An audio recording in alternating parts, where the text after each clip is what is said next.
بسم اللہ الرحمن الرحیم۔ وہ آدمی بے حد پریشان نظر آ رہا تھا۔ قاضی نے اس کی طرف غور سے دیکھتے ہوئے کہا، تمہیں کیا پریشانی ہے؟ اس آدمی نے بھری ہوئی آواز میں کہا، جناب، میں شہر کا مشہور سوداگر وحید الحسن ہوں۔ قاضی نے چونک کر اس کی طرف دیکھا۔ اس کے کپڑے بے حد معمولی تھے اور ان میں جگہ جگہ پیوند بھی لگے ہوئے تھے۔ قاضی کی ہونٹوں پہ مسکراہٹ پھیل گئی اور وہ اپنے تخت پر سنبھل کے بیٹھتے ہوئے بولا، اب میں تمہیں پاگل کہوں یا دیوانہ؟ حالانکہ میں نے اس رئیس سوداگر وحید الحسن کو آج تک نہیں دیکھا، مگر اس کی امارات کے قصے ضرور سن رکھے ہیں۔ ایسے کپڑے تو اس کے غلام تک بھی ہاتھ نہ لگانا پسند کریں جو تم نے پہنے ہوئے ہیں۔ پھر قاضی نے وہاں پر موجود لوگوں سے سوال کیا، کیوں بھائی، کیا تم میں سے کوئی شخص اس بات کی گواہی دے سکتا ہے کہ یہ شخص وحید الحسن ہے؟ ایک آدمی اٹھ کر بولا، قاضی صاحب، اس کی شکل تو وحید الحسن سے بے حد ملتی جلتی ہے، مگر حلیہ اس جیسا نہیں ہے۔ میں وحید الحسن کو بہت قریب سے جانتا ہوں۔ اس خستہ شخص نے ایک ٹھنڈی آہ بھر کر کہا، قاضی صاحب، میرے ساتھ بہت بڑا دھوکہ ہوا ہے۔ میں آپ کے پاس انصاف مانگنے کے لیے حاضر ہوا ہوں، مگر یوں معلوم ہوتا ہے جیسے آپ کو میری باتوں پر یقین نہیں آ رہا ہے۔ اگر آپ ہی میری نہیں سنیں گے تو پھر میں اپنی فریاد لے کر کس کے پاس جاؤں؟ قاضی سنجیدہ ہو کر بولا، اچھا، تم اپنی کہانی سناؤ، تمہارے ساتھ انصاف کیا جائے گا۔ اس آدمی نے کہا، جیسا کہ آپ سب جانتے ہیں، میں ایک سوداگر ہوں اور مجھے شکار کا بہت شوق ہے۔ یہ کل کی بات ہے، میں اپنے گھوڑے پہ سوار ہو کر جنگل شکار کی غرض سے گیا۔ یہیں سے شروع ہوتی ہے۔ ایک ہرن کے پیچھے میں جنگل دور تک نکل گیا۔ اس ہرن کو تو خیر میں نے شکار کر لیا، مگر اپنا راستہ بھول گیا۔ بھٹکتا بھٹکتا میں ایک جھونپڑی تک پہنچ گیا جو جنگل ہی میں بنی ہوئی تھی۔ وہاں میں نے ایک ایسے شخص کو دیکھا جو شکل و صورت اور قد و قدامت میں ہو بہو مجھ جیسا تھا۔ میں اپنے ہم شکل سے مل کر بہت خوش ہوا، مگر مجھے کیا پتا تھا کہ وہ بعد میں مجھے دھوکہ دے گا۔ اس شخص نے میرے لیے کھانے پینے کا بندوبست کیا اور پھر مجھ سے میرے بارے میں باتیں پوچھنے لگا، جو کہ میں نے سچ سچ بتا دیں۔ ہم لوگ بہت دیر تک باتوں میں مصروف رہے۔ رات زیادہ ہو گئی تھی تو اس شخص نے مجھے شربت کا ایک گلاس دیا۔ گلاس میں موجود شربت سرخ رنگ کا تھا اور اس میں سے بھینی بھینی خوشبو اٹھ رہی تھی۔ میں نے اس کا شکریہ ادا کر کے شربت کا گلاس منہ سے لگا لیا۔ ابھی میں نے آدھا شربت ہی پیا تھا کہ میرا سر چکرانے لگا اور میں زمین پر گر پڑا۔ پھر مجھے کوئی ہوش نہیں رہا۔ اگلے روز میری آنکھ کھلی تو میں جھونپڑی میں اکیلا تھا اور یہ شخص وہاں سے غائب تھا۔ میرے جسم پر میرے کپڑے بھی نہیں تھے، بلکہ میں ان پھٹے پرانے کپڑوں میں ملبوس تھا۔ میری سمجھ میں کچھ نہیں آ رہا تھا میرے ساتھ کیا ہوا ہے۔ خیر، میں جھونپڑی سے نکلا اور بڑی مشکلوں سے راستہ تلاش کرتا کرتا اپنے گھر تک پہنچا، مگر اس وقت میرے صدمے کی کوئی انتہا نہیں رہی جب میرے ملازموں نے بھی مجھے پہچاننے سے انکار کر دیا اور مجھے دھکے دے کر وہاں سے بھگانے کی کوشش کی۔ میں ان کو یقین دلانے کی کوشش کرتا رہا، مگر ان میں سے ایک ملازم نے مجھے زور کا دھکا دیتے ہوئے کہا کہ وحید الحسن تو میرے گھر میں اپنی بیٹی کے ساتھ موجود ہے۔ تم دھوکے باز ہو، یہاں سے چلے جاؤ، ورنہ ابھی سپاہیوں کو بلا کر تمہیں جیل بھجوا دیں گے۔ عین اسی وقت میرے گھر میں ایک کھڑکی کھلی اور میں نے دیکھا کہ یہ مکار شخص میری بیٹی کے ساتھ مجھے دیکھ کر ہنس رہا ہے۔ پھر اس کے کہنے پر میرے ہی ملازموں نے مجھ پر تھپڑوں اور لاتوں کی بارش کر دی اور مجبوراً مجھے وہاں سے بھاگنا پڑا۔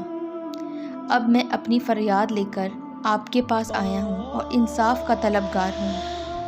یہ کہہ کر وہ شخص خاموش ہو گیا۔ قاضی صاحب نے اسی وقت حکم دیا کہ اس شخص کو بھی عدالت میں حاضر کیا جائے جو اس خستہ حال شخص کے بیان کے مطابق وحید الحسن بن گیا ہے۔ تھوڑی ہی دیر گزری تھی کہ وہ شخص عدالت میں حاضر ہو گیا۔ اس کے ساتھ ایک نوجوان اور خوبصورت لڑکی بھی تھی۔ اس نے حاضر ہوتے ہی کہا، جناب، میں وحید الحسن سوداگر ہوں اور میری یہ بیٹی رخسانہ ہے۔ قاضی نے اس خستہ حال شخص کی جو کو وحید الحسن کہتا تھا پوری داستان دہرا دی، جسے سن کر وحید الحسن بولا، حضور، میں نے تو اس شخص کو زندگی میں پہلی مرتبہ دیکھا ہے۔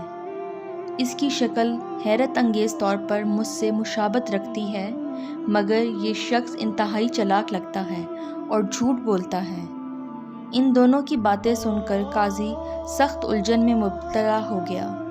اس کی سمجھ میں نہیں آ رہا تھا کہ ان میں سے سچا کون ہے اور جھوٹا کون۔ اس نے رخسانہ کی طرف دیکھا تو اسے محسوس ہوا کہ وہ ایک ذہین لڑکی ہے۔ اس نے رخسانہ کو مخاطب کر کے کہا، بیٹی، تم نے تو پوری داستان سن لی ہے، تم کیا کہتی ہو؟ ان دونوں میں سے تمہارا باپ کون ہے؟ خستہ حال شخص کی آنکھوں میں ایک چمک سی ابھری اور وہ پر امید نظروں سے رخسانہ کا چہرہ دیکھنے لگا۔ عدالت میں تمام موجود لوگوں کی نظریں سوداگر وحید الحسن کی بیٹی رخسانہ پر لگی ہوئی تھی۔